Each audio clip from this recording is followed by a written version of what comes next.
Hello everyone, I'm Chris Kapchis, President of Chestnut Park Real Estate.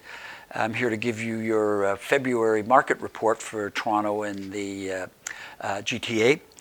It's kind of hard to know even where to begin on this report.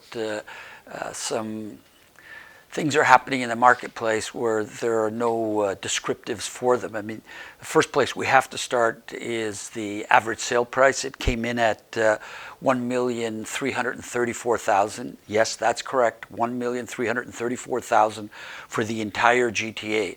And that includes almost 3,000 condominium apartments that were sold during the course of the month, and they are, of course, the lowest price housing form. So that's a record, and it broke the record that was established previously just the month before. And that month, it broke a record for highest sale price in November of last year. So we're every month almost we're breaking a new record. And as I said, that's for the entire GTA. If you were to break it down into certain housing forms like detached and semi-detached properties, those numbers are astronomically higher. For example, in Toronto, the 416 area, average sale price for a detached property is in excess of $2 million. And if you're in the central core districts of Toronto, the average sale price for a detached property is now approaching $3 million. So some big numbers that are coming out of the sale prices that are taking place in the marketplace. The reason for that, they're the sort of the omnipresent reasons, low rates, at least until just a couple of days ago when the rates went up. Lack of supply, and I'll talk about that in a moment. Continued population growth, and I'll also talk about that in a moment as well. So those big numbers are spread throughout the region in the 905 and in the 416. And I suspect those numbers will continue to grow. They're going to have to plateau at some point in time, but for the time being, those numbers will continue to grow because of these pressures. A second matter to be discussed, of course, is supply. Every month we seem to fall behind in terms of the supply that we had. So if we look at what came out of February's numbers, we see that at the end of the month of February, we're 20% fewer available properties on the market than we were a year ago. So in total, that's only about 6,000, almost 7,000 properties. As I mentioned in previous reports, back in 1997, at this time of the year, we had 3 times that number available for buyers to buy, and yet at the same time, we had a population that was probably half the size as what we have today.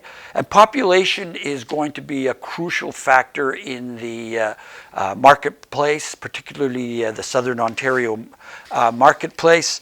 As I've mentioned before, now we have some data that came out just last week. It indicates that effectively 1 in 6 Canadians is living in the GTA, and that number has continued to grow. In 2021, there were 154,000 new immigrants that made their way into the greater Toronto area.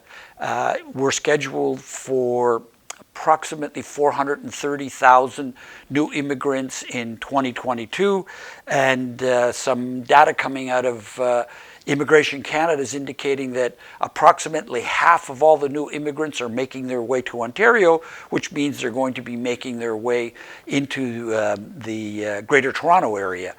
That being the case, there's going to be added demographic pressure on the marketplace, which is going to continue to put pressure on prices.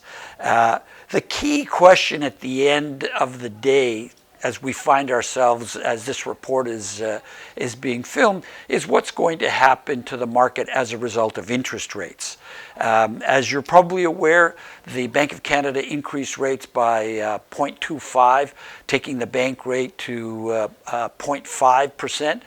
It isn't sufficiently high, that increase, to dramatically impact the marketplace.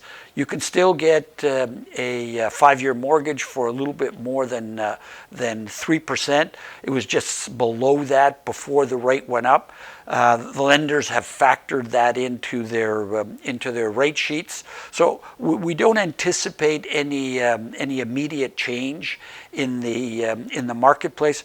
Particularly since one other aspect that is making its way into the marketplace and being felt in average sale prices and pressure to buy is people's view that acquiring real estate is a form of acquiring wealth. It's an asset now. It's no longer viewed as a form of bricks and mortar where families lived and grew.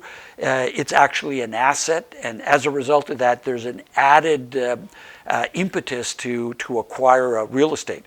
So all those factors are impacting the market, and they will continue to impact the market as we make our way into March.